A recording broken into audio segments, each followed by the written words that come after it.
Hello, and welcome to another episode of Boundless Body Radio. I'm your host, Casey Ruff, and today we have another amazing guest to introduce to you now. Dr. Joel Gould has been practicing dentistry for over 32 years in Canada and the United States.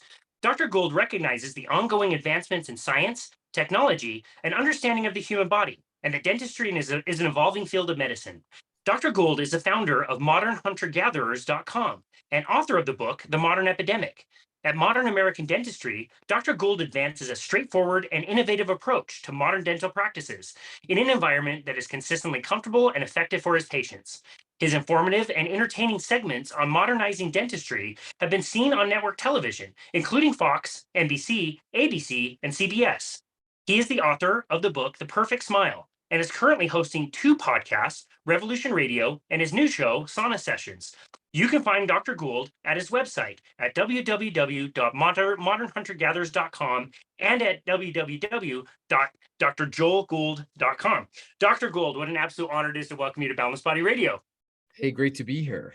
So great to host you. I really stumbled through that podcast. That introduction, excuse me. It's really tough with people like you who are out in the world creating so much content all the time. I mentioned this to you off air. Like, if I would have written this last week, it's probably outdated by then anyway. Have you gone to Mars since then? Like, what have you been up to? Not at all, no, but thank you. I'll take any compliments. Yeah. Well, this is my 32nd year practicing dentistry, and I've been in two countries. So I've done a lot of different things. And right now I'm focused in Los Angeles, Manhattan Beach, California, where I still practice dentistry with a focus on preventive healthcare and especially insomnia, sleep apnea, and snoring. I have a program called Sleep Restoration, and I believe that the majority of the world right now is suffering from some form of sleep disorder or other. And you can see behind me my little logo there. So this is of great interest to me, and it's related to my book, The Modern Epidemic, and my new paradigm called Modern Hunter-Gatherers. And what I like people to think about is that we have the biology of a hunter-gatherer, but we live in the modern world. So we kind of want to know how these bodies should be operated. Just because we're, in a studio right now, this is not our natural habitat. And we need to really keep that in mind because our bodies are sensors for the environment. So that's where I'm focused these days. I'm still, do practice dentistry, but I'm really fascinated by this new epidemic of sleep disorders. Yeah, that is so fascinating. We've talked to several dentists on the show who are also addressing that. It's a huge problem. You're right. It is a majority of people. And you can almost, like, if you walk around early enough in the morning, you can kind of see that the strap marks on people's faces where they're using sleep apnea machines. It's almost like more common than not these days. Pretty crazy. Yeah, well, it's one of those things too. People are very embarrassed about their sleep and they get very defensive because when you ask about sleep, it's always almost an accusation of like, oh no, I'm good. I sleep great. I just have a lot on my mind. And I want people, instead of being defensive, to understand that many people around the world are having sleep issues, and there is a biochemical real reason. I want people to understand that there's something going wrong with our biology that is playing out in these sleep disorders. And if you don't sleep properly, a lot of bad things can follow. You're starting to hear more and more about this, but when people think about sleep apnea, they think, well, that's not me, and I'm not fat, and I'm a good person, and I don't want to wear that mask. All that stuff comes to mind, and you can't blame them because, anyone who doesn't wear a CPAP doesn't want to wear one. Even people who wear one, they prefer probably not to, unless they're getting great sleep, and then they're going to wear it. Yeah, that's a really great point. I love that. And it's so interesting. This is why I find the work of somebody like Dr. Mickey Bendor so interesting, is like researching, this is how we evolved through time. It's not necessarily that we need to go back to, living in a cave and, hunting pets in the street or whatever. We need that understanding to then make choices about how we're going to live our modern lives in 2022. And Right. Putting those two pieces together is so important. Well, that's really it. If you kind of think about it in this way, in the old days, when we were hunter-gatherers, we had our tribal elders. And in our tribe, we were taught things by these tribal elders who said, don't eat these plants, eat these plants. This is how you do this. This is how you do that. Now, here we are in the modern world, and we've gotten to the point where people have sort of fallen out of their paradigm where I go to the doctor, I say I have a problem, he gives me a medication to hide the symptoms of that problem, that's it. People are really starting to wonder, what is my health really all about? And what do I need to do to stay healthy? And more than anything, people are all trying to be fit. They're all trying to exercise and do the right things. Really, almost everyone is. The real problem is the information that's out there is not correct. And it breaks my heart because I stumbled and failed on that wrong information for so many years until I discovered the group of doctors and other experts and tribal elders that you've listened to try and start saying, well, wait a second, how does my body really work? Who do I want to listen to?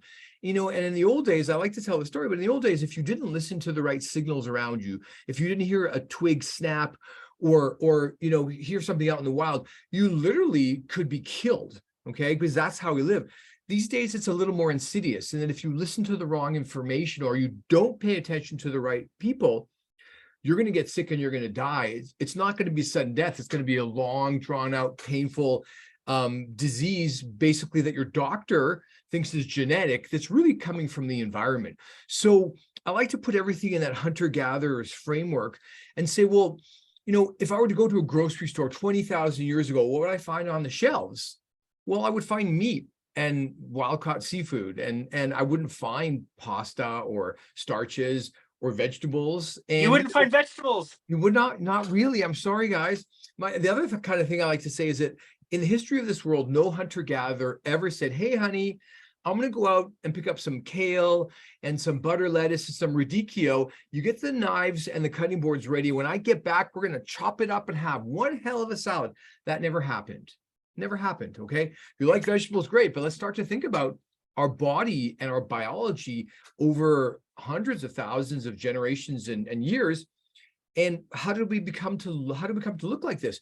How do our bodies function? And these bodies, don't forget, they were created outside on this planet, in this environment, in this universe, out of the very dirt of this planet.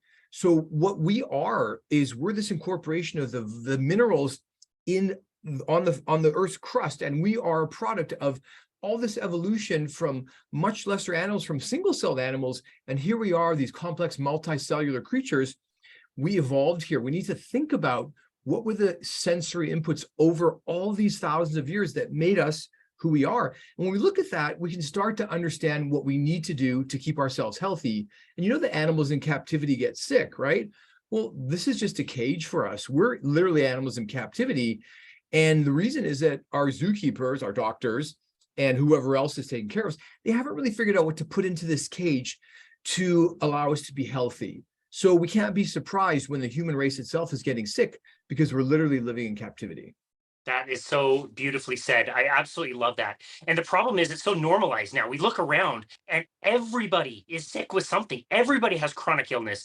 People cite the studies that came out in 2016 and 2018 that was like 12% of Americans are metabolically healthy. And then it was 2018, it's now 7%. Do you think we've even gone close to go the right direction since the pandemic? It's way worse. We're really going in the opposite direction. And one of the things I like to say that I really want people to think about this is that you can't fix or repair something unless you understand how it works and know why it broke down in the first place.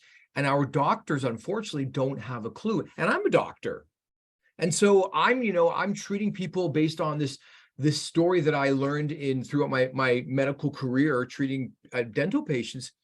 And for me to come in contact with this whole alternative universe of vitamins and minerals, and it was really a journey that everyone kind of has to take. And if people watching this podcast are probably down that road, but it really is a journey, and everyone has to kind of discover this, stumble over the truth themselves, and start to understand that when people say everyone knows that vegetables are good for you, everyone knows that meat causes cancer, everyone knows that going in the sun causes cancer or causes melanoma. When we say these things, it's very damaging because it's simply not true. Remember that just because everybody believes something, that doesn't make it true. That's right. And that's really the case when it comes to our current modern health situation. That's really the case.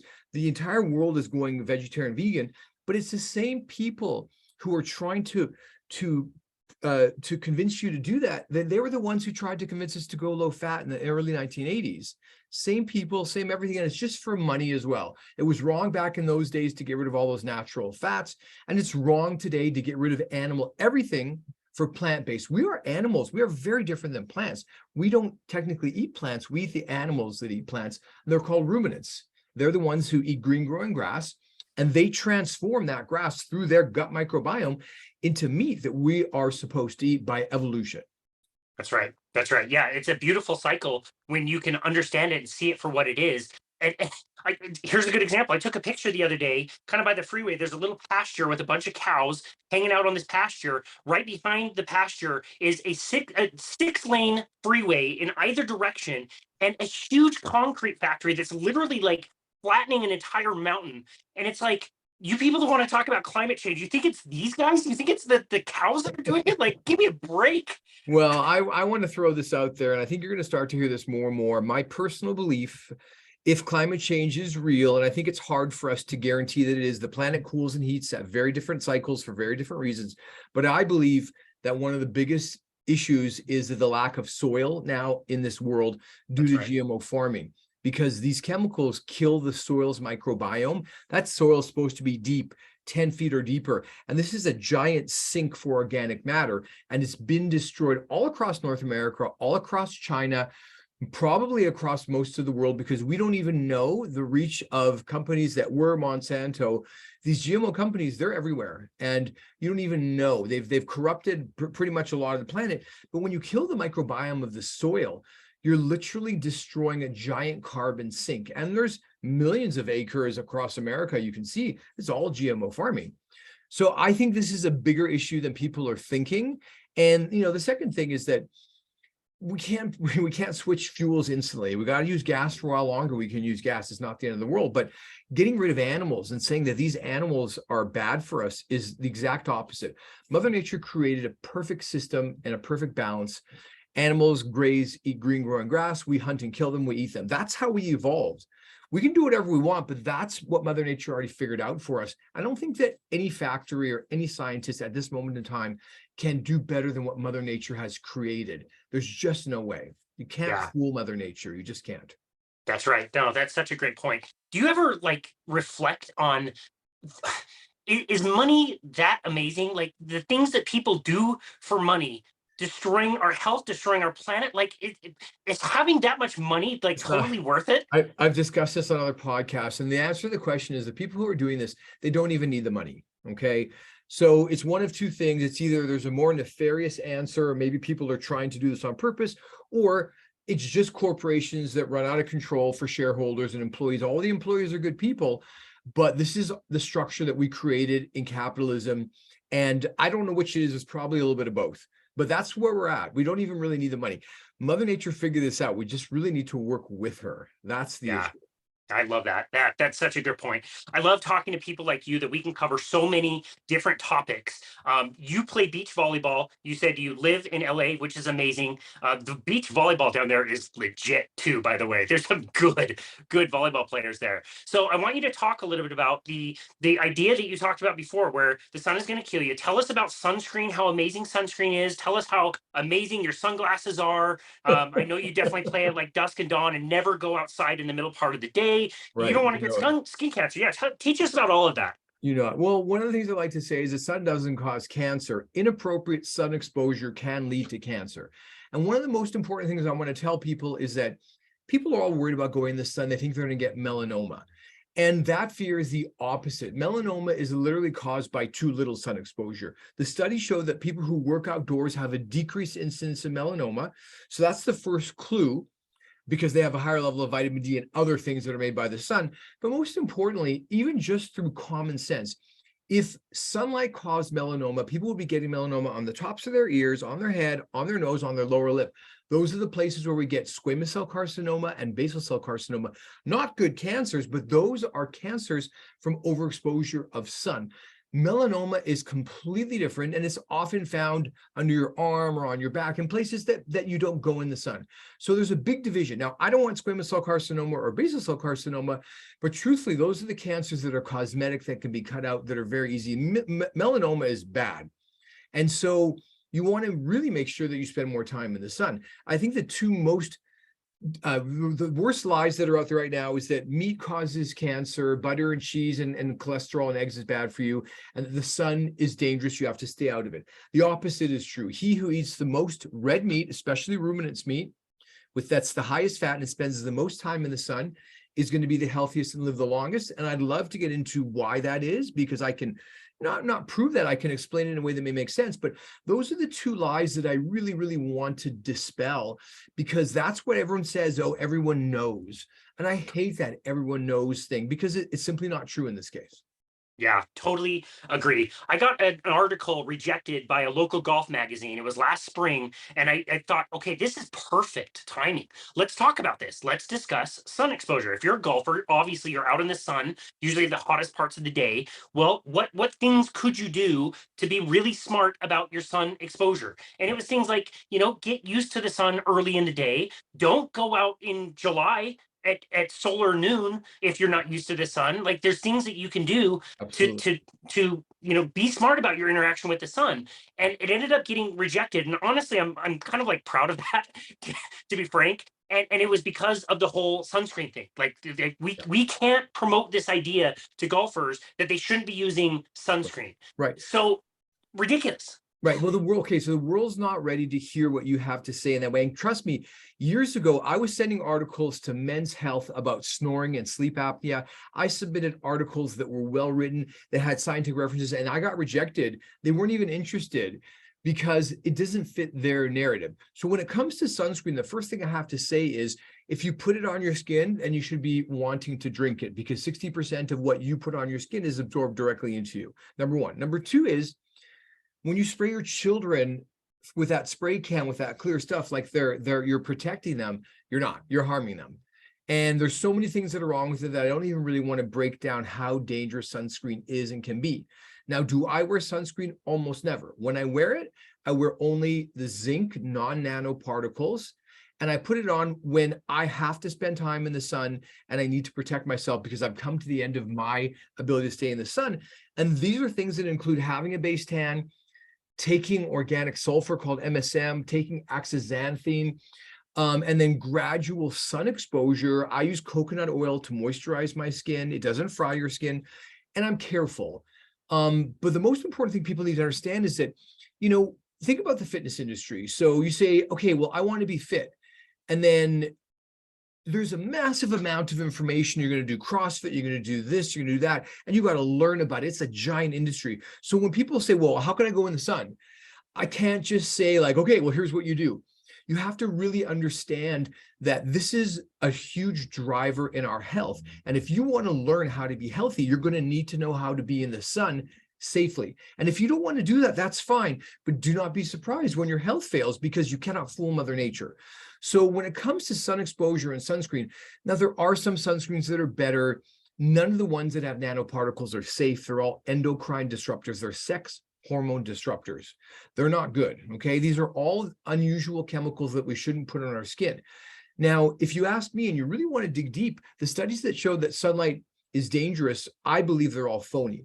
I don't believe that Mother Nature would allow us to evolve this way if the sun were dangerous. Animals in the wild don't get cancer. Humans in the wild probably don't get cancer. And that's because we have all of the inputs that we need to be healthy. So for sun, it really depends on where you are. This is really critical, what time of year it is. There's a lot of information, but it's worth knowing because, again, he who spends the most time in the sun is going to live the longest. One of the studies that just came out that should blow everyone's mind is that sun on our skin increases the melatonin production in our mitochondria. That came out recently. I don't quote a lot of studies, but that's one study that you can Google. Fascinating, because what that means is if you spend more time in the sun, your mitochondria, the power plants of every single cell, are going to make more melatonin. What's the big deal with melatonin? You're thinking about sleep. I know that, but melatonin is a very unusual molecule. This is the master antioxidant. It is the most powerful antioxidant because it breaks down free radicals, and its breakdown products, they reduce free radicals, tells your DNA to make more enzymes to reduce free radical damage. Most importantly, when you spray melatonin on plants, they grow bigger. So melatonin is a universal molecule. It's the anti-damage, anti-cancer molecule, and specifically in your mitochondria, the most important place in the inner mitochondrial membrane, where life exists in a separation of charges. Without enough melatonin, your mitochondria cannot stay healthy. So to stay out of the sun, I think it's dangerous, it's wrong, it's scary. And people really need to understand that to do something that's so profound, they need to invest some time and energy into it. And there's stuff out there. I'm trying to put together more guides for people, but this is really important because you don't want to avoid the sun. You want to be in the sun safely. Yes, safely. Thank you. I love that description. I'll almost describe this as like a kind of like a pendulum for most people. Like you really want the pendulum to swing really hard one way. Like the brightest office you've ever been in has no comparison to the amount of light that's outside on like the cloudiest day. And if you're getting that big blue light from the sky and from the sun, you're setting up that pendulum to swing really hard the opposite direction, and that's going to then help your sleep. So what do most people do? They get up, they have to drive to work before dark. They're covered in glass the whole time, which filters out some of the UV particles. They go to their office, stay in their office all day. They don't take the opportunity to take lunch outside, to take walking meetings and calls outside. They stay in, they drive home in the dark, and then they turn on Netflix. And now you're getting more artificial blue light at the time when you absolutely don't want it. And so that pendulum never swings and their sleep sucks. And there's your negative spiral that just gets worse and worse and worse. Right. Well, that's part of what I call radiation rules. And to simplify what you said is we want to minimize non-native radiation or EMF, electromagnetic frequencies. And we want to amplify our natural ones by being in the sun. You want to be outside during all points in the day, but especially in the morning. You set your circadian clock. You set the suprachiasmatic nucleus that's the master clock. So going outside throughout the day to expose yourself to the sun is really important. And I live in LA, which is such a great place because I don't really have air conditioning and we really live outside here, which makes life so much better. But I spent time in Atlanta. It's so hot. You don't want to go outside. You go in your car, your air conditioning car, that's a life that I'm not used to. I don't do well in air conditioning, but what you're really doing is cutting yourself off from the sun and all the natural radiation that really is designed to keep you healthy. One of the primary things that radiation does is it builds easy water in your cells.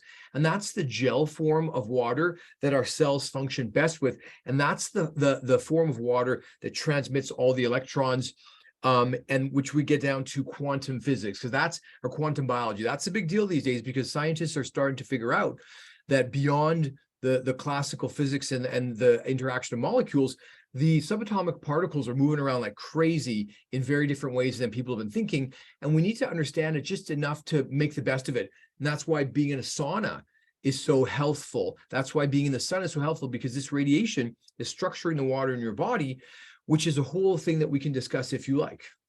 Yeah, no, absolutely. We just got a sauna a few months ago, and I can't believe how amazing it has been for my sleep. I have been watching Formula One races in there, but now that I know about your podcast that's just coming out, I'll be listening to the sauna sessions, which is fantastic. And Excellent. yeah, you feel a difference. It feels different. Being in the sun, you feel that like warmth permeate through you, and it's a separate energy form. I don't know how else to describe it. It's like a non-caloric form of energy that I feel, and I miss it if I don't get out there. Right. Well, it's infrared radiation, and that's a whole range of radiation, but your body feels infrared radiation generally as heat. So when you go to a sauna, that heat that you feel, that's actually infrared radiation, and it's extremely health promoting. Yeah, I love that. One of the things that we talk about when we talk about sunlight, one of the components is vitamin D. And frankly, one maybe sort of good thing that came out of the pandemic was I heard more people talking about the importance of vitamin D. I don't think it was looked at hard enough. In fact, I just started training with a client who was is an ICU nurse.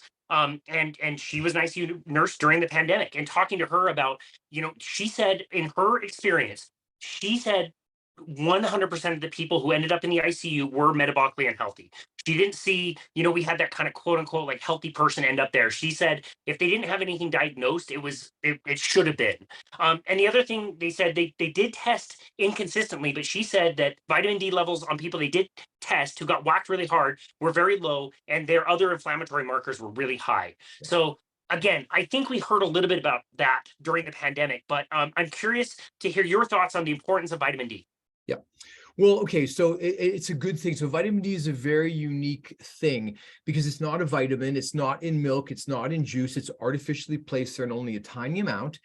And I've spent the last, several years really researching this, and not just to understand it. Once I understood it, it kind of blew my mind. But I wanted to learn about it in a way that was so comprehensive and deep that I'd be able to share my information, because I personally suffer from vitamin D deficiency my whole life, and it destroyed my life. So with that in mind, I became an expert at how to dose vitamin D, what levels are best, what do you take with it, and all those different things. And there's still so much to learn about vitamin D that people don't know. Now, obviously, getting your vitamin D from sunlight is always going to be better because you don't just make vitamin D, you make other chemicals. And anything that you make naturally, in my opinion, is going to be better than taking something synthetic. But a lot of places you need to supplement vitamin D, so that's fine. Why is vitamin D such a big deal? Imagine if doctors went to medical school and they didn't learn about the heart, and then they started to practice, and someone would come and say, I have a pain right here, and they'd be like, oh, it must be a backache. Here's a prescription for pain medication. This hormone was omitted from all of medicine at a very early stage. So all of medicine came up without anyone understanding what vitamin D deficiency is.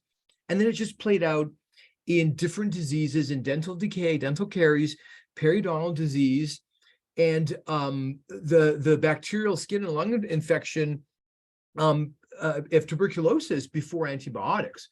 So we need to start to think about that. When prior to antibiotics, they were introduced in the very early 40s. Prior to that, if you had an infection, there was no antibiotics. And this huge plague was around everywhere. Millions of people died from tuberculosis. It was a lung infection and a skin infection. And to cure it, they would send people to sunny locations to lie in the sun. So sunlight itself heals you. Well, why would it heal a bacterial infection? So we want to look at the main things that vitamin D does. Number one, vitamin D regulates the immune system and the creation of something called antimicrobial neuropeptides. These are little proteins that literally destroy viruses and bacteria. So if you have low vitamin D and you have a virus of any kind, COVID or not, you're not going to be able to fight it off. You need to have that higher level of vitamin D to be able to produce those chemicals to destroy the viruses. That's why those people got sick. Now, on the same note, when you said all these people have metabolic disease is a vitamin D deficiency, okay? That's ultimately what it is, and I'll explain how that works, because all the people who are visibly obese, who have all these different symptoms, diabetes, none of them have the right level of vitamin D, none of them. And it's a syndrome that starts off in the gut with the gut microbiome, because vitamin D and sunlight regulate the gut microbiome. Now, your gut microbiome you've been hearing a lot about. This isn't basically an organ in your body. It's all the bacteria. And this weighs as much as your brain. These bacteria, they have 99% more of their DNA is involved in our body than you. So we really rely on these bacteria. This is critical to our health. And vitamin D regulates this. And of course, this makes sense because in the old days, when your vitamin D level was low, it was winter. And the gut microbiome would shift into a winter mode to store fat and shut down all the metabolic functions that did not need to be used, because we're in the middle of winter. It could be a famine. And people are walking around with very low vitamin D. Their bodies are stuck in what I call permanent winter. And when the vitamin D level goes down, the parathyroid hormone goes up and it stops lipolysis, stops the breakdown of fat. So when you have low vitamin D and you go to the gym and you work out like, I'm going to get fit, your body's like, I could burn fat, I could burn muscle. I'm going to save the fat. That fat is going to save me through this winter. I'm going to burn the muscle. I can build that up in the summer. And that's the evolutionary background of our bodies. So all these people who are obese, all the people who are in this position, they all are vitamin D deficient. They're all metabolically inflexible. They all have sleep disorders. If they're older, they have sleep apnea. If they're younger, they have the junior versions. And this is a syndrome where the gut microbiome cannot provide the right chemicals and you don't get to be healthy. This is what I call human power saving mode. And it's really regulated by your vitamin D status. So that's the first thing that vitamin D does. The second thing that vitamin D does is it controls calcium absorption. Your bones and your teeth are made of calcium. All of your cell signaling is done by calcium signals. You need to have enough calcium. And then the third, and I think probably ultimately most important thing vitamin D does is it's influential in regulating your sleep cycle. If you don't sleep properly, you don't heal and you don't regenerate. We only break ourselves down during the day. It's when we sleep that we release human growth hormone and we start to repair our bodies. And if you're not sleeping right day after day, you're going to age prematurely, you're going to break down, and certain things are going to happen based along the lines of your own genetic predisposition. Some people will get this disease, some people will get that disease, but ultimately it results in illness. Not sleeping properly results in illness. Low vitamin D is the direct cause of not sleeping properly. There are some other things, but when you look at the big picture and all the biochemical markers, it's really low vitamin D that causes a reduction in the gut microbiome that really affects the B vitamins. And we make our B vitamins in our gut. And that's the sort of the crux of my work, is that if you can think about what a D looks like, if you stack one D on top of another D, you get a B. So vitamin D regulates the B vitamins, and the B vitamins regulate everything, especially your mitochondria. If your mitochondria doesn't have all the B vitamins it needs, all these weird things go on, and that is metabolic disease. It's technically a B vitamin deficiency secondary to a vitamin D deficiency. Now, I can show you the studies that support this, but it's more a mechanism of action and thinking about how does the electron transport chain work? How do we make energy? What if we take away vitamin B1 of the 8 B vitamins? What happens? Well, we see really specific stuff. And that's why you're going to start to see more stuff come out about the B vitamins, because these are ultimately, I call them Mother Nature's helpers, because they're interjected. They are cofactors for all the enzymes of the electron transport chain. And to anyone who doesn't know what that is, that's our system for making energy. If you don't have the right B vitamins, the enzymes that make energy for you, they don't get turned on properly. That was a clinic.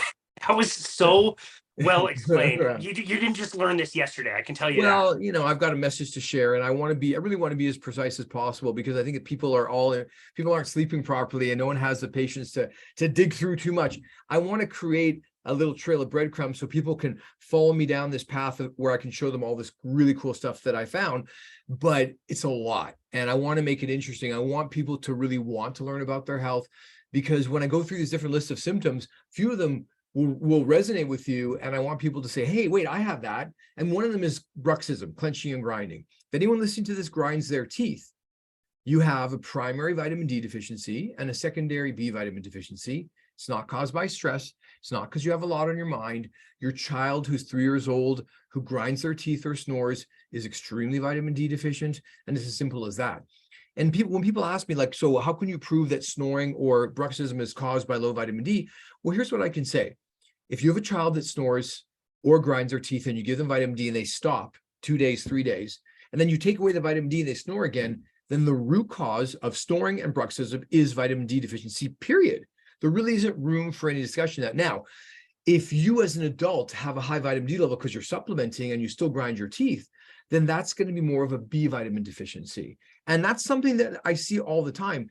Again, those B vitamins, they're really critical for everything, primarily for the production of energy. If you don't have the right level of energy in your cells, you're not going to be healthy. If you don't have enough of Mother Nature's electricity, which is called ATP, adenosine triphosphate, no cell can really complete all of its cellular tasks. So this is really an energy generating deficit caused by a B vitamin deficiency, caused by a vitamin D deficiency. So back to vitamin D, this regulates sleep, the gut microbiome, and the immune system. And your doctor didn't learn about it. Oh, regulates bone growth, calcium signaling. And your doctor didn't learn anything about it in medical school, nothing. That's a really big deal. This was discovered along with vitamin K2. And I want to talk about vitamin K2 as well, because if you haven't heard of vitamin K2, you need to stop literally and go get some, because vitamin D3 and vitamin K2, they go together. They're soulmates. And I say that with soul, SOL is for sun. So these two chemicals were discovered over 90 years ago, and medicine has omitted them. They are not in our medical textbooks. They are not in our clinical practice, but them being missing is at the root cause of cardiovascular disease on a high level and almost all chronic inflammatory diseases. Add in magnesium deficiency, and that's really the trifecta. We have one more of the missing pieces, and that's sulfur, organic sulfur. And I call those the foundational four: D3, K2, magnesium, and sulfur, two technically vitamins and two minerals, because these four elements, they are responsible, them not being present in our food chain or in our lives anymore. These missing elements of life, these four missing pieces, they're literally responsible for 80% of the disease you see in front of you.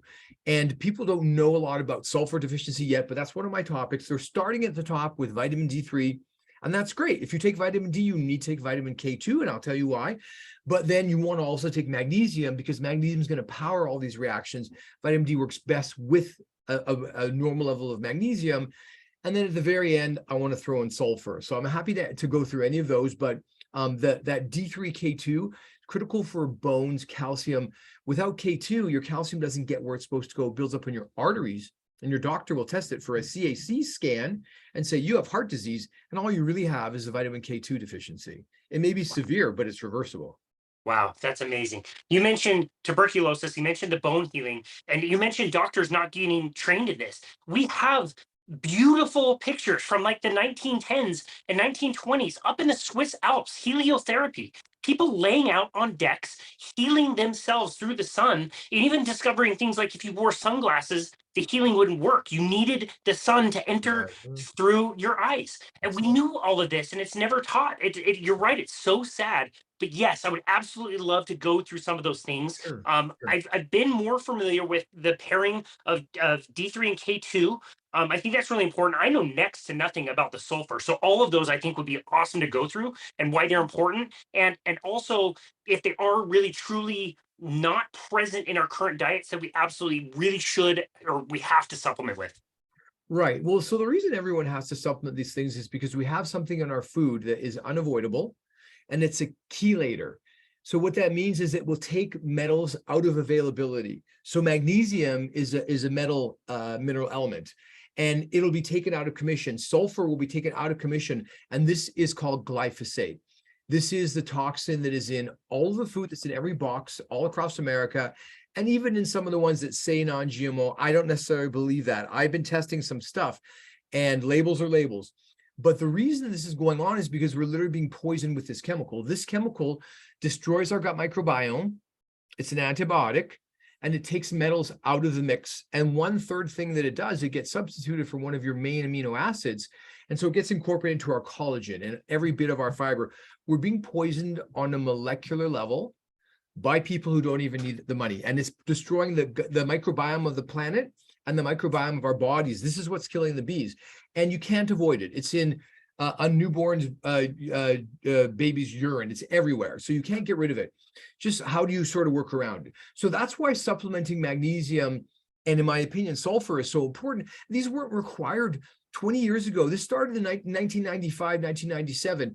The last 20, 30 years has just been amplifying. So every day we're being poisoned. Our gut microbiome is being poisoned more by this stuff that you can't see, smell, taste, or touch. It's there. You just don't know it. So that's why I think those other minerals are important. But real quickly, vitamin K2 is simple. If you have vitamin D, you want to have vitamin K2 because once you bring in the calcium into your body, it's going to stay in your arteries. There are two enzymes that bind calcium and take that calcium in and out of your cartilage and bone. And those two enzymes are vitamin K2 dependent, meaning if there's no vitamin K2, those enzymes are just sitting around texting each other. They got nothing to do. Those enzymes will regulate how your nasal septum calcifies, whether you can breathe through your nose. Those enzymes will regulate how much calcium gets into your jaw. Will I have room for my wisdom teeth?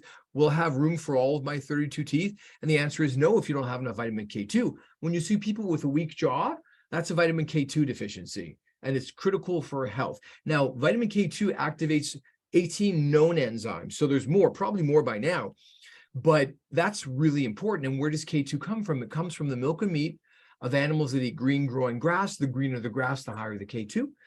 It gets destroyed in raw milk, and it's only found in the little hard cheeses. I say, if I'm going to supplement one thing aside from vitamin D, it's going to be vitamin K2 and then magnesium. This is critical. I call them the terrific trio. So magnesium is easy because magnesium activates ATP. Every single molecule of ATP, adenosine triphosphate, is a little rechargeable battery that gives your body a little bit of power. That little battery pack does not get ignited or activated without magnesium. So if you don't have enough magnesium, you cannot make enough energy. Magnesium is also a cofactor for many, many different enzymes, and our bodies are run by these enzymes. If you don't have the cofactors that activate them, you're not going to be healthy. And that'll leave us to sulfur, which I do want to talk about, but I'll let you ask any questions about those too. And those are the ones that you'll hear in other podcasts. I don't have any great information on those other than what you've probably heard before. Gotcha. Okay, so two quick questions before we move on to sulfur. When we're taking D and K2, do we want to consume those? Do we want to take the supplement with fat since they're fat soluble? So I don't care. I just want my patients to take him. I don't think it's as critical as people are thinking, but sure, it's it's fat soluble. So sure, if you have you're eating some fat, that might be better. I personally, I'm just more worried that people are going to take the right dose for the right amount of time in the right way. I personally don't, unless you're doing a ton of intermittent fasting and you're like me, I'm an OMAD, eat one meal a day, but I do have some bulletproof coffee. So if I'm going to have my bulletproof coffee, I can take my vitamins that has some fat in it. So Cool. I'm not really that worried about it. Okay, perfect. Yeah, that's kind of what I do with my diet as well. What about, I know this is going to vary widely, but how do you know supplementation as far as amount, especially with vitamin D? So rule of thumb that I like to use is this 1,000 international units per 25 pounds. 100-pound woman, 4,000 IU. And you can do the math, right? 200-pound man, 8,000 IU. And it doesn't matter. Vitamin D is not about how much you took during that day. It's your level. When you're taking that vitamin D, it gets transformed into a storage form called 25-OHD. That's the one that your doctor measures.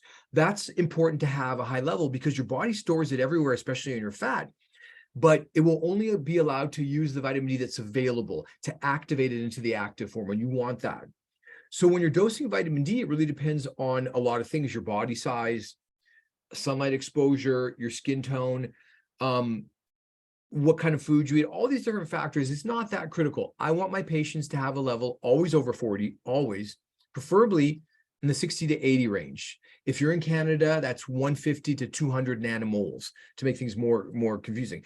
Now, when I say take 8,000 or 10,000 IU of vitamin D, sometimes my patients are like, oh my God, are you trying to kill me?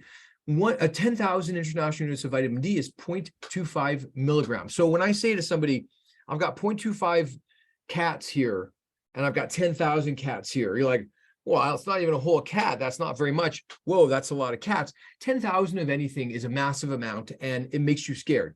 But you're not a statistician, mathematician, chemist, or whatever. I did the research, and 10,000 IU is 0.25 milligrams. 40,000 IU is 1 milligram. So, what does that mean? It doesn't mean anything unless you understand biology. It really doesn't. So, Yeah. Depending where you live and your sun exposure, you may need to take a higher amount. If you're really low, you want to take a loading dose. I think that 20,000 IU, international units per day, is the maximum I recommend on a regular basis, because that's how much you could make in the sun if you were to suntan at noon in your bathing suit. So I think it's still physiologic, meaning that it's not unnatural. I wouldn't take it without vitamin K2 and magnesium, but that's the highest dose I tell people to take when they're low. Say, hey, take 20,000 for a couple of weeks and then lower it down. And then you want to test yourself. This is one of the most important markers for cancer. This is something that really deserves more respect. In the same way, like when you go to, when I found out what vitamin D was, I was blown away because I did the research on cancer, and I came to the conclusion that all the people who had cancer had really low vitamin D. And then they'd say, like, we don't know if the cancer lowered the vitamin D or if the low vitamin D caused the cancer. I'm like, well, both. Once you get sick, when your vitamin D level drops, you get sick. Once you're sick, it'll drop your D level even further. But that association, I started to say this one thing, and I still really believe this. There's nobody on this planet who ever got an initial diagnosis of cancer that had a high vitamin D level. I don't believe that's ever happened. Traditionally, someone will get a diagnosis of cancer. If they get a vitamin D test, if they're lucky, they'll find it's probably below 10. And I've seen that many times. Wow. Yeah, very common. Okay. Who gets, there's the infection. There's a couple of different MRSA, methicillin-resistant staph aureus. Who gets that? People with low vitamin D. People who are immunocompromised. Well, who's immunocompromised? The people with low vitamin D, because vitamin D regulates the immune system. So it's kind of like a circular discussion. And I believe that really all of these things are completely related to vitamin D because of how profound this is in your body. So when it comes to dosing, overdose. I would rather have you, I don't want anyone to go past 100, but I see people at 200 or higher. No one's ever died from a vitamin D overdose. It just hasn't happened. Don't do it. Don't do it. Millions of people have died from too low vitamin D. Yeah. When you go to your doctor, if your vitamin D level is up really high, don't let your doctor panic you. You won't have any symptoms. Stop supplementing, let it go down. Do not panic. You don't want to run it too high, but don't be nervous about taking 3, 4, 5, 8, 10,000 IU vitamin D. You've got to do it daily, day after day, week after week, for it to build up in your body. That's how vitamin D is. It's not like other vitamins that you take. It goes into your body and it's done. Vitamin D is fat soluble and will accumulate in all of your adipose, your fat tissue. Yep. Yeah. Okay, so hopefully that answers your question. Absolutely. And I don't know how many times we plugged this app on this show, but D-Minder, you got to get D-Minder to at least learn about this stuff.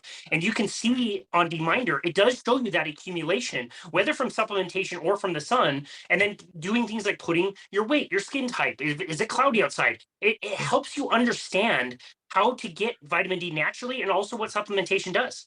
Yeah. Well, also, one of the tips that I like to give people is that when you're outside, if your shadow is shorter than your height, you're making vitamin D. Once your shadow is longer than your height, and you can look at a fire hydrant or a signpost, when the sun has come down and that shadow that it casts is longer than the height of the object, vitamin D is over. The sun has to be high enough in the sky to be strong enough to break the bond on cholesterol, because vitamin D is made from cholesterol on your skin. And if the sun isn't that high, you're not going to make vitamin D. It's still healthy to be in the sun, but if you intend to go out to make vitamin D, you won't be making vitamin D unless your shadow is shorter than your height. That is such a great point. I learned that on a shirtless walk yesterday afternoon, as I heard you say that on another podcast. It was very sad to know that it was about an hour and a half after solar noon right here in Salt Lake City. My shadow is a little bit taller than mine was. It probably could be a much better basketball player than me, but yeah, really, really sad that up at my latitude, there is a time during the year where you can't generate vitamin D. Although I completely agree with you. That's not the only reason to stay in the sun. And so, yeah. But also Utah has a high elevation. So the D determinants are like, what's your latitude? What's your elevation? What's the clarity of the sky? Are you in a tropical environment? Because all these things will filter the amount of sunlight that comes through. So they're all factors that you want to think about. Yeah, so important. I love that. One quick question on magnesium. Is there a certain type that you prefer or a way that you like to get magnesium in the body? So the best way you can get magnesium in your body is from oysters, shellfish, that type of stuff. I supplement. I have my own vitamin line that I'm working with a company that's in the US called Orthomolecular, and it's a combination of several different magnesiums together. I only like to go so far down these rabbit holes. I'm more interested in communicating the importance. I don't really know which is the best, but mine's a combination, and I know that they do a lot of research, and I feel like they think this is a good mixture of products. So that's what I recommend as well. I think that also you can really get magnesium from Epsom salt baths or being in the ocean, transdermal. Yeah. I think that's a good way to get it too. That's great. I love that. Okay, let's talk about sulfur. This again is something that I know very little about. Why is that so important? Sure. Well, very few people are thinking about this, and where this came from was when I got into this whole area I found out all these different things. I came across a researcher by the name of Stephanie Seneff, and I've done some podcasts with her. She's genius. I am in love with this woman. She's so smart. And she did a presentation about sulfur and an enzyme called endothelial nitric oxide synthase, or ENOS. And that is a cartoon character that I have from one of my movies, because this enzyme is so important. You know about endothelial nitric oxide synthase from nitric oxide, because I know that the biohacking community is all familiar with nitric oxide, because when sunlight hits you, you actually produce nitric oxide, which is a vasodilator, okay? But this enzyme also produces another product, and that product is actually called cholesterol sulfate. So this enzyme, it's a moonlighting enzyme, and it has two different jobs, all right? So why is that important? Why have you not heard of it? Well, it's not very exciting stuff, to be honest with you. But ultimately, I want to ask you a question, and how I want to come to sulfur is I want to ask you this. So you know that, red meat, does it cause cancer? No. Okay. Red meat, does it cause heart disease? No. Okay. So what's the root cause? So I'm with you. I don't believe that eggs, butter, or cheese, grass-fed organic stuff, and red meat or fat, I don't believe eating any of that causes heart disease. If that's the case, then what is the root cause of heart disease? What's the alternative theory? That's a great question. I think a lot of people would blame sugar, and I think there's a strong case to be made there, but I do feel like that can't be the only thing. There's got to be a lot more to it. We were eating sugar in the 1920s, and people did not have heart disease, okay? We were eating sugar in the 1930s and 40s, and we didn't have heart disease. Heart disease came a little later on, and there's a bunch of different factors that I believe come together. So if what's the root cause of cardiovascular disease if it's not what everyone's saying? Well, I'm going to tell you that it's four-pronged, and it is my foundational four. It's a vitamin D3, vitamin K2, magnesium, and sulfur deficiency. And where sulfur comes into this is you have something in all of your arteries and blood vessels called the glycocalyx. Now, this is a word that you may not have heard before, but I can guarantee you're going to hear about it. It's in my songs, and I have a track that Sulfur sings. It's called Wet and Wild. And so sulfur is one of my main characters because it's so important in your body. And so sulfur is essential in the creation of easy water. It's essential in creating those layers of gelled water, and especially it's essential for the proteoglycans, for the actual molecules that go into your arteries that are embedded in there to create a very negative charge with the sulfur atoms, because sulfur has a negative charge, and it will start to bring water to it. And it creates easy water in layers that lubricates, and it lubricates everything. Every mucous membrane of your body wants to do this. If you felt a fish and you felt that slimy sensation, you're feeling that easy water that is there from sulfur that's happening on those fish. So when it gets into the heart, you have to understand that the blood vessel itself is very delicate. Our endothelial cells are one cell thin. This is thin, but we have these protrusions into the cell membrane of these proteoglycans. These are sugars and proteins that get collected with sulfur, and that sulfur draws water to it, and it creates this smooth, slick, easy water. And that's what sulfur does.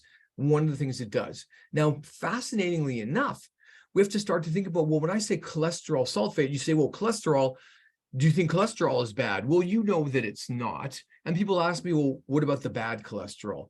There is no bad cholesterol. Cholesterol is a molecule. It's, I think, 26 carbons, okay?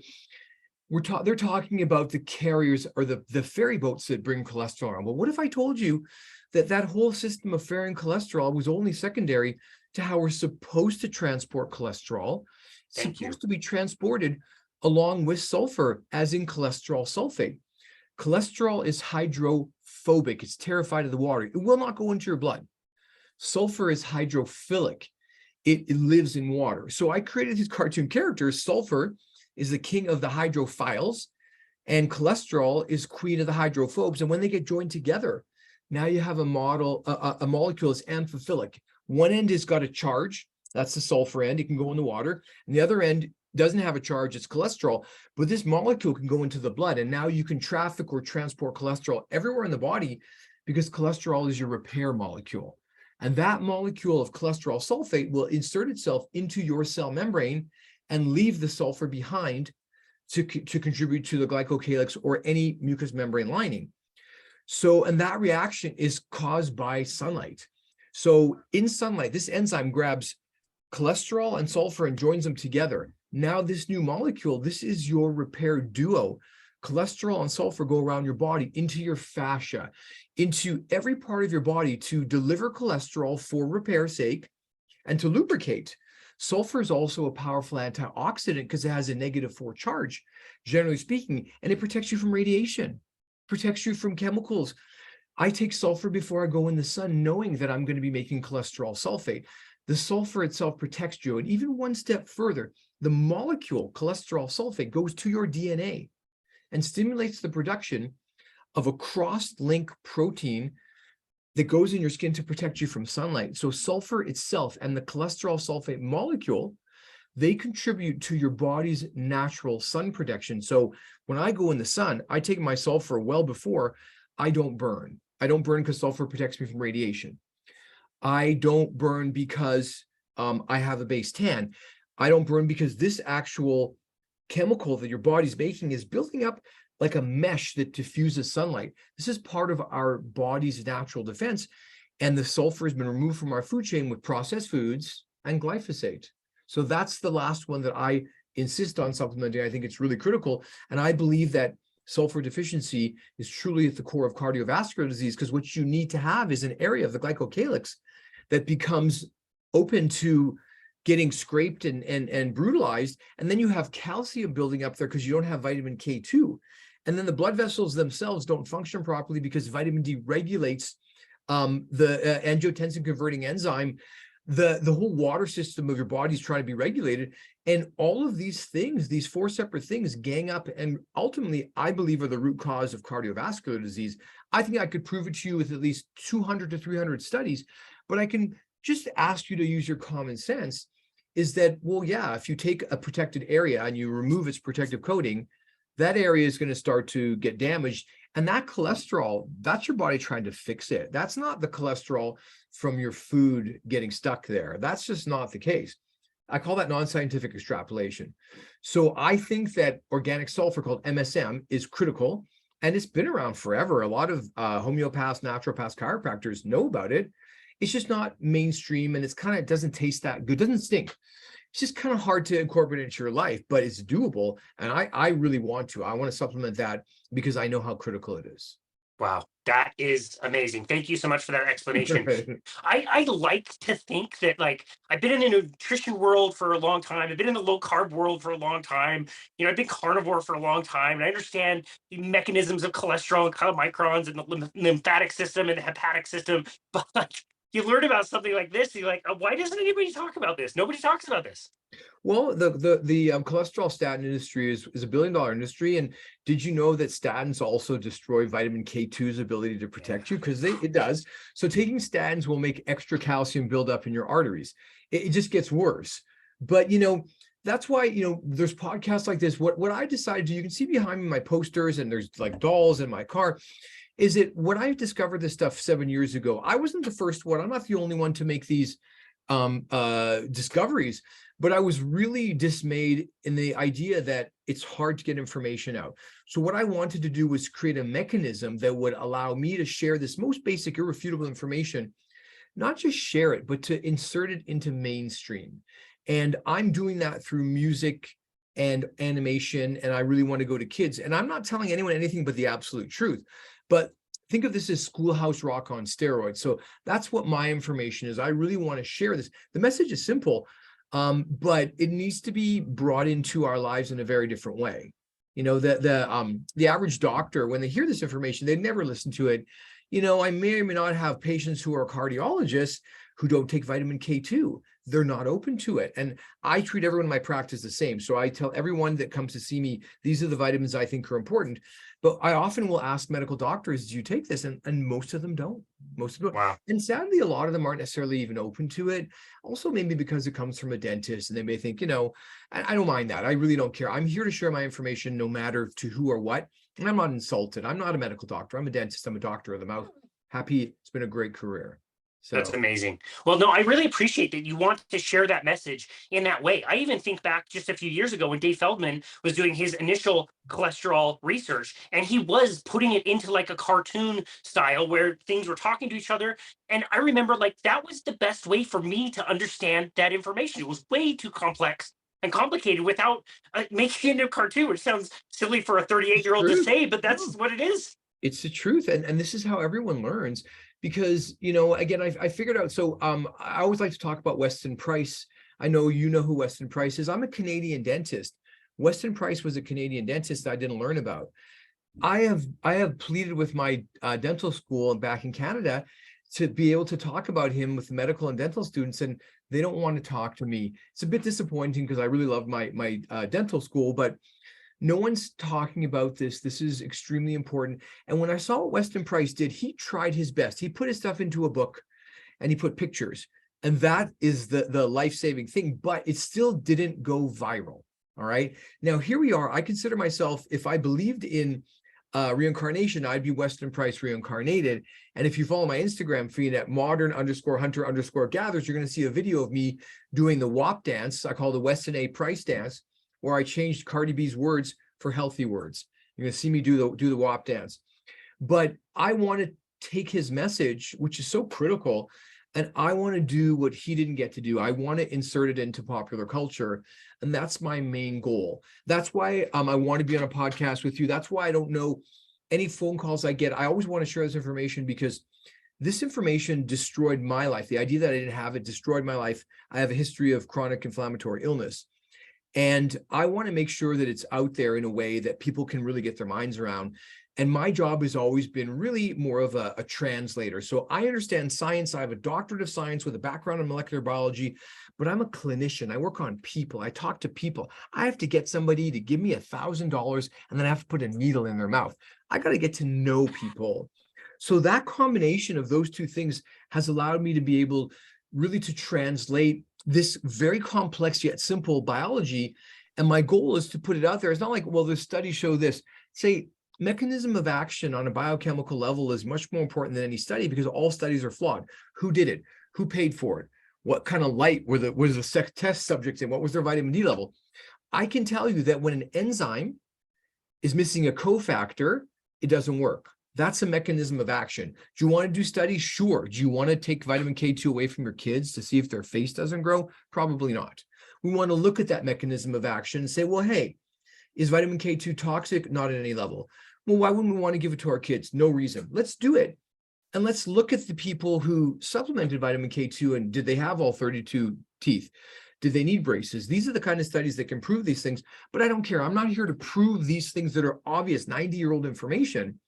I'm here to make that information stick. I want to make it memorable, and I want to have a good time doing it. That's why I'm into music, and that's why I'm into the animation. It's got to be fun. I don't care if you're 3 or 30. I have information I want you to know about. And if you don't want to do it for yourself, you don't want to help yourself, and you don't believe me, I'm just a dentist, or whatever it is, you may have a problem with me, you may not agree with me. If you have kids, please, I ask you to look into it. Not for yourself, do it for your kids. As a child, I suffered miserably, and I was mutilated. I had my tonsils taken out. I was diagnosed with Crohn's disease at the age of 14. It was part of my language. You can believe this out. It was a really shitty life. And it was unnecessary.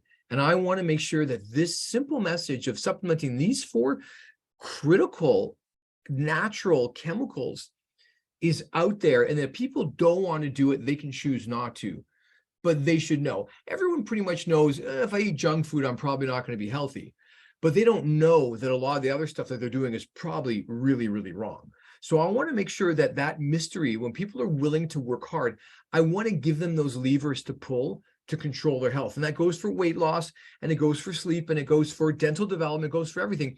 I want to teach people how to pull the levers of their body so that they can operate this piece of machinery that we never got an owner's manual for, you know? Wow. Yeah, dude, that is amazing. We are so grateful for you and your work and sharing your message.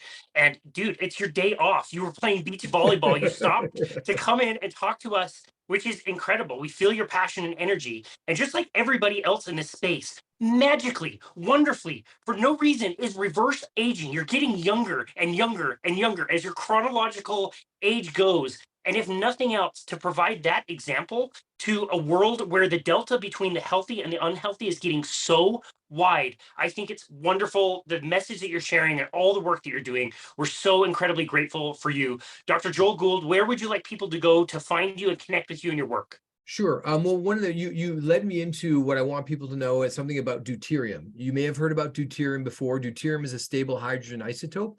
You can find my work at deuteriumrecords.com. And that's my record label. It's my media company, but you can also find me on my website, modernhuntergatherers.com, Dr. Joel Gould. If you type in vitamin D dentist, Joel, I'll come up. And if I don't, then Google is filtering me, which is possible. But I want people to understand that deuterium is what ages you biologically. And when you lower your deuterium, you reverse time. And that's why I call deuterium father time. And a lot of my material is based around this. And it's related to vitamin D, it's related to sunlight and all this stuff, but you're going to hear more about this. This is a form of hydrogen that's everywhere in your food, in your water, and in your body. And I think that that's what my focus is trying to live a deuterium depleted lifestyle. And that's something that I've talked about in other podcasts as well. It's a lot of information because deuterium itself is a whole hour podcast just to get you to understand what it is. But remember, I've got cartoons. You can download my ebook for free at modernhuntergatherers.com, and you'll see all my cartoon characters. It's just a preview, but it's going to lay out what I'm trying to show. And then there's some dosing recommendations and everything in the bottom of that book. And it's free of charge. I also have a book on reversing Crohn's disease on Amazon. And that one is just basically the recipe of what I did. I can't tell you, I'm not a medical doctor. I reversed my Crohn's disease. I wrote about it, and I included the scientific studies with links. And anybody who has autoimmune disease, and this goes for eczema, psoriasis, Crohn's disease, lupus, all these different ones, that Crohn's ebook is the same thing, but if it'll work for eczema as well, just so you know. If you're suffering from eczema, this is a way to reverse it. You just need to, you can even email me. I'm interested in helping everyone. Eczema is a brutal disease that you can see more and more of it, and no one knows what it is. Do not put skin cream on. This is not coming from the exterior. It's coming from inside, guys. coming Yep. from inside. So, okay, thank you Yeah. for letting me share my information. I really appreciate that. Thank you so very much for coming on our show and educating us about all of that. You do charge for that other book, but you only charged less than $5. You're not asking a lot. And for Crohn's disease and eczema, people do suffer. For $5 to learn about how to get rid of it forever, Yes. wonderful. So amazing. So amazing. Cool. Dr. Gould, thank you again so very much for all of your work. We can't wait for the movie to come out. And thank you for sharing your message today on your day off. Go out, get some My pleasure. sunshine, and enjoy the rest of the day. We're so honored to host you. Awesome. It was great. Thank you very much. I appreciate it. Thank you very much. And this has been another episode of Boundless Body Radio.